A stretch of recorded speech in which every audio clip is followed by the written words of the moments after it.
¿qué tal? Bueno, continuamos con este ciclo de charlas informativas, educativas, que hace tiempo le hemos dado este nombre. Bueno, hoy quiero hablar un poquito del cambio. Cuando uno quiere cambiar de resultados, cuando uno quiere tener una nueva actitud. Es realmente muy difícil cambiar. No es imposible, pero es difícil, no es una cosa fácil de hacer.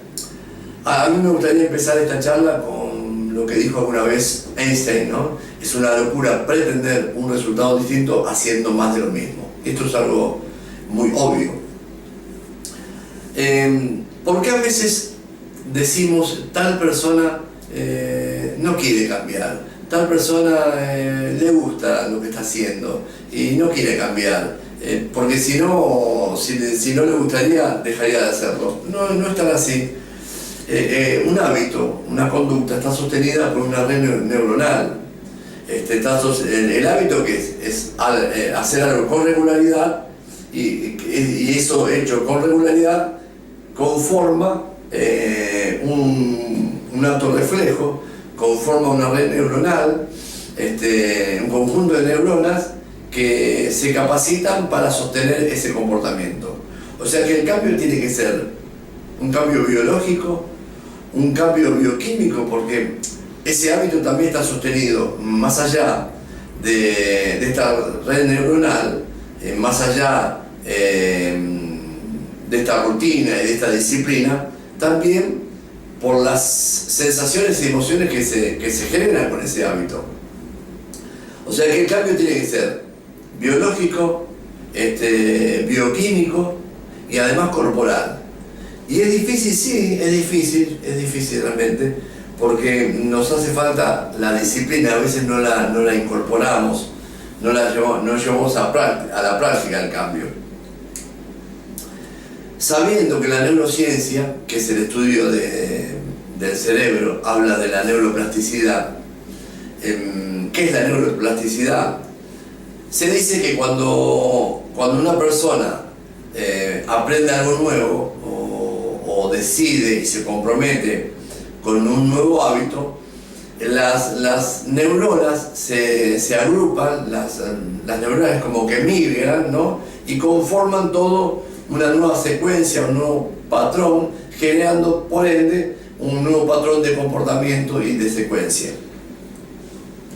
Cuando yo leí alguna vez que esto hay que hacerlo mínimo 21 días, esto lo he visto también en lo que es la meditación, en lo que es los ejercicios como para hipertrofiar un músculo, realmente me parecía a mí algo esotérico, no encontraba yo los fundamentos científicos.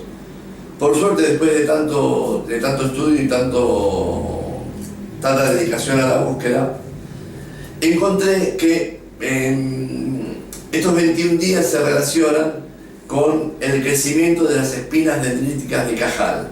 Parece muy difícil, ¿no? Espinas dendríticas de Cajal. Bueno, las dendritas son las prolongaciones cortas que tiene la neurona. La neurona es la célula nerviosa. Tardan justamente en crecer 21 días. ¿Y por qué hablo de las espinas dendríticas de Cajal? Que fue, el doctor Ramón Cajal, que en 1906 se le da el premio de medicina por este hallazgo. ¿Por qué hablo de él? Porque estas prolongaciones, para que ustedes tengan claro a nivel pedagógico, estas prolongaciones es como que se crean cables nuevos en un circuito, como un circuito eléctrico. Un circuito eléctrico, cuando uno toca una tecla, enciende determinadas lámparas. Estas prolongaciones dendríticas de Cajal, estas prolongaciones pueden conformar simbólicamente como nuevos cables, ¿sí? Nuevos cables, y al tener más cables, al tener más conexiones, al tener más sinapsis, es lógico que se pueda sostener un hábito nuevo. O sea, ¿cómo yo puedo incorporar un buen hábito? En principio decirle basta ya al hábito que me lleva a conductas inadecuadas y por ende un resultado nefasto, un resultado negativo.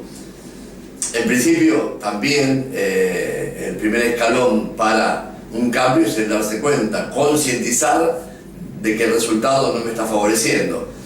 y como yo lo he repetido varias veces, una de las herramientas más categóricas como valor humanístico es el compromiso. ¿Qué es el compromiso? Hacer aquello que yo dije que iba a hacer. Esas son las primeras herramientas que hay que tener para el cambio. Cuando uno tiene la voluntad, la determinación, cuando uno pone el compromiso no es en grado, sino es al 100%, si no, no existe compromiso. Y después la disciplina, constantemente, sabiendo que biológicamente yo necesito crear una red neuronal nueva para sostener el hábito que estoy incorporando. Lógicamente que esto se logra con la repetición, esta palabra que yo la repito tanto, ¿no? Valga la redundancia.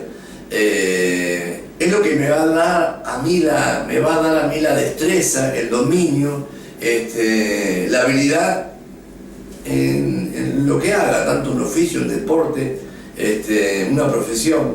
O sea, si yo realmente quiero incorporar un hábito nuevo, necesito estar muy consciente, muy presente, tengo que estar muy atento porque, claro, la vieja red neuronal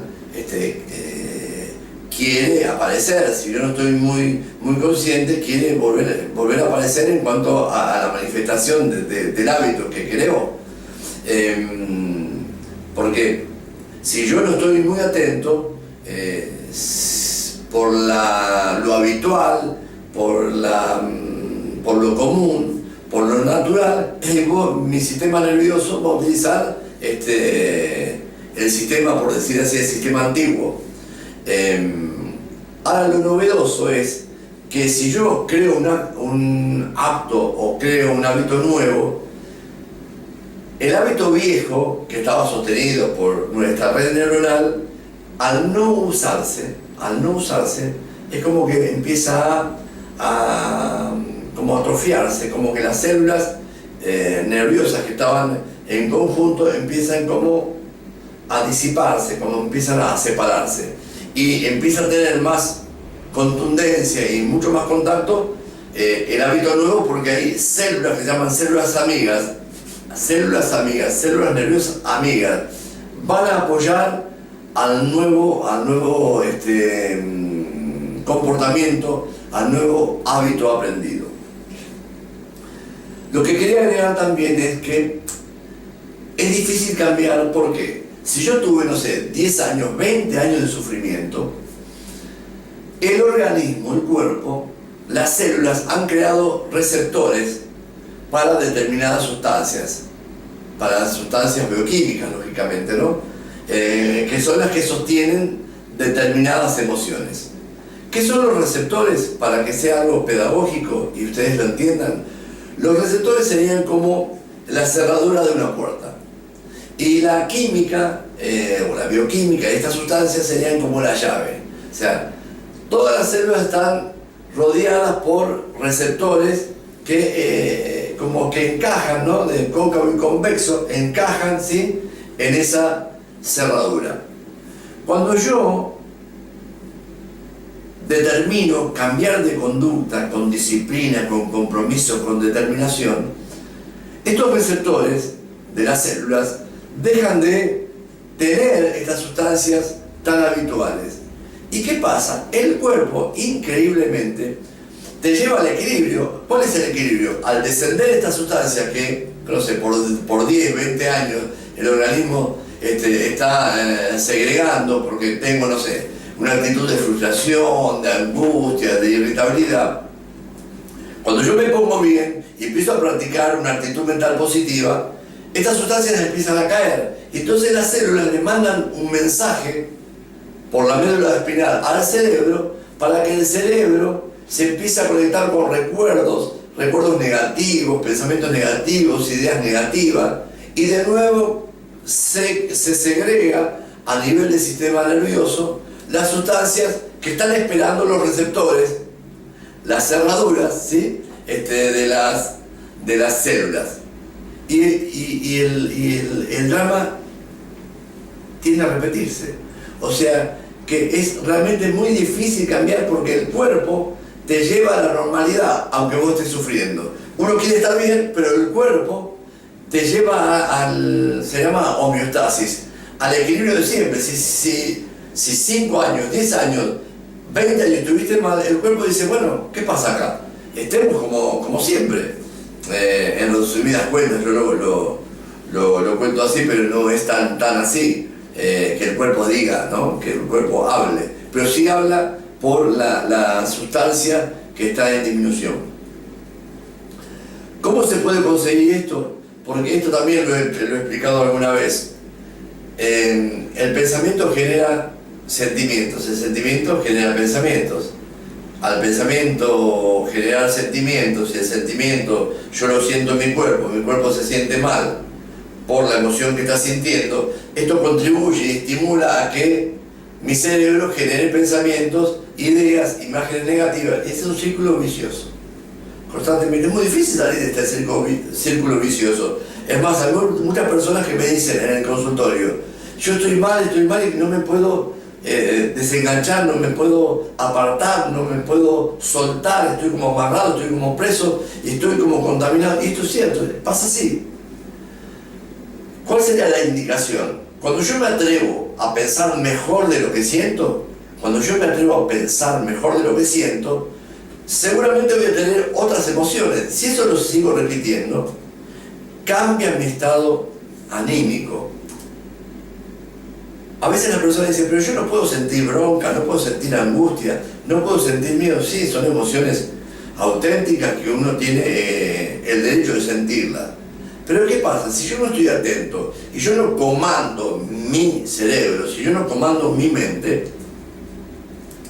eso que estoy sintiendo se puede prolongar en el tiempo como algo crónico, y en vez de estar manifestando un sentimiento, una emoción, eso se convierte en un estado anímico. Y eso es terrible, porque ese estado anímico hasta te va a conformar una determinada personalidad.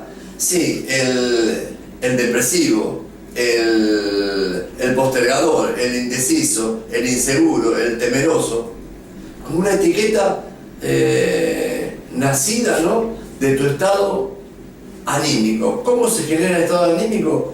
Cuando yo no estoy consciente, no estoy atento y no decido pensar desde el lugar. Es la única manera. Yo no puedo salir de un estado anímico si no me doy cuenta que realmente lo puedo manejar. ¿Y se puede manejar un estado anímico? Sí. ¿Y cuál sería, a ver, el pensamiento mejor de este estado anímico que estoy sintiendo? Sí, me doy el permiso de sentir lo que siento, y uno de los pensamientos para mí fantásticos es decir, gracias porque estoy vivo, porque la vida sigue fluyendo en mí, porque puedo respirar, porque puedo ver, porque puedo escuchar, porque puedo sentir. ¿Cuántas cosas realmente el ser humano puede agradecer para sentirse mejor? Hay un aforismo que dice, el ser humano disfruta muy poco por lo mucho que tiene y sufre mucho por lo poco que le falta. Sería muy bueno que te hagas esta pregunta, ¿no? Hoy, ¿estás realmente disfrutando? Que la vida realmente fluye en vos, que el corazón sigue latiendo, y eso te está diciendo que tenés vida y la vida es el medio para. Si tenés vida, ¿cuántas cosas tendrías que agradecer, no? Porque para mí la vida es un milagro si lo querés llamar, yo lo llamo un milagro divino. Gracias.